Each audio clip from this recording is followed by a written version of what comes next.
fun fact, the CIA's declassified 1944 Simple Sabotage Field Manual for people living under occupation is available on their website. It's actually an incredible bit of history and so educational, so let me tell you about it. The purpose of the document was to empower normal, everyday citizens with ideas and suggestions on how to create obstacles and impediments for the regime's function, using everyday tools and items available to them without arousing suspicion. Not only is the paper really interesting because it gives like proactive ideas, but also I found can also help with identifying similarly disruptive behaviors in your own groups, whether it's self-sabotage or whatever. Just a thought. The paper also addresses motivations. The more specific, the better. So like simple sabotage will hasten the day when X person and their deputies will be thrown out, or when particularly obnoxious decrees and restrictions will be abolished, when food will arrive, etc., etc. The more specific the goal or anticipated result, the better. Also, while this was intended for lone individuals, it also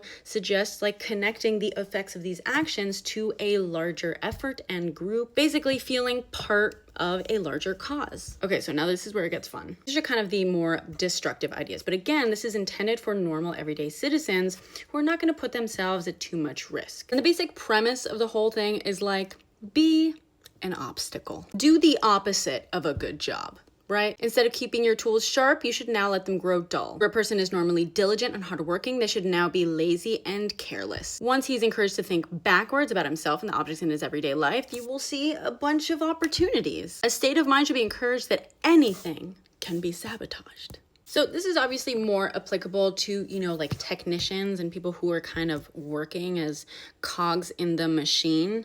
Take your pick of which one.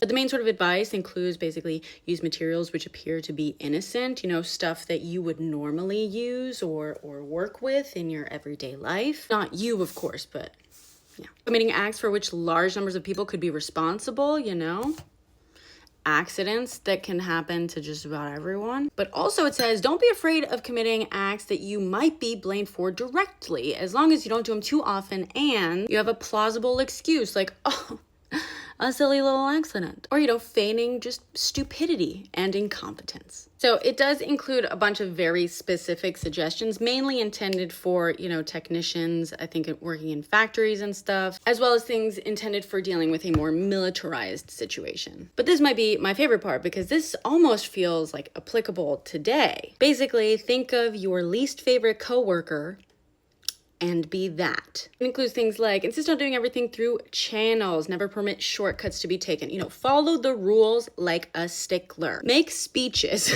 talk as frequently as possible and at great length, waste people's time, never hesitate to make a few appropriate patriotic comments. When possible, refer all matters to committees for further study and consideration, make the committees as large as possible, never less than 5, bring up irrelevant issues, haggle over precise wordings, refer back to matters decided upon, like say, should we go back and like rehash this thing? Advocate caution, be reasonable, just tell people to slow their roll, be careful, obviously, it makes you look prudent. Don't just be a stickler, be a worrywart. Raise issues about the propriety of any decision, like is this really something we should be doing?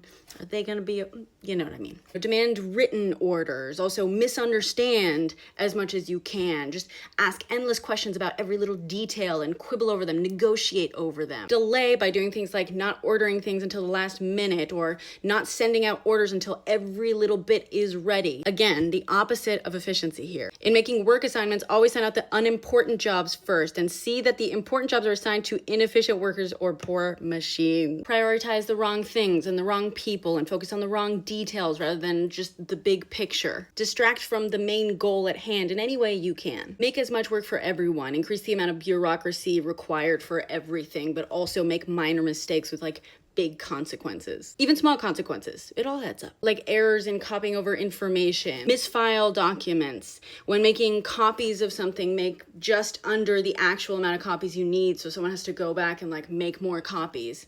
etc. Disrupt communication in minor ways, like tell people to call back later or forget to send something until the next day. Not CCing someone. Above all else, work slowly and just, again, inefficiently. Take unnecessary breaks, take a little too long to do them, use the wrong tool, etc. Again, pretend not to understand things and do sloppy work, but within reason. So like blame your tools. It also suggests organizing committees to bring issues to management and then like making terrible suggestions. As for more general suggestions, the name of the game is create frustration and chaos. Like reporting imaginary spies or danger to the authorities. Be as irritable and quarrelsome as possible without getting yourself into trouble. Just, be a pain. And again, the misunderstanding and complaining and creating issues out of minor details. Like this, cry and sob hysterically at every occasion, especially when confronted by government clerks. Just, create drama. Boycott all movies, entertainment, concerts, newspapers, etc., which are in any way connected with the Quisling or collaborator authorities. Anyway, like I said, fascinating bit of history, super informative. I'm gonna make it available in my tree, where you can also find me everywhere, just in case.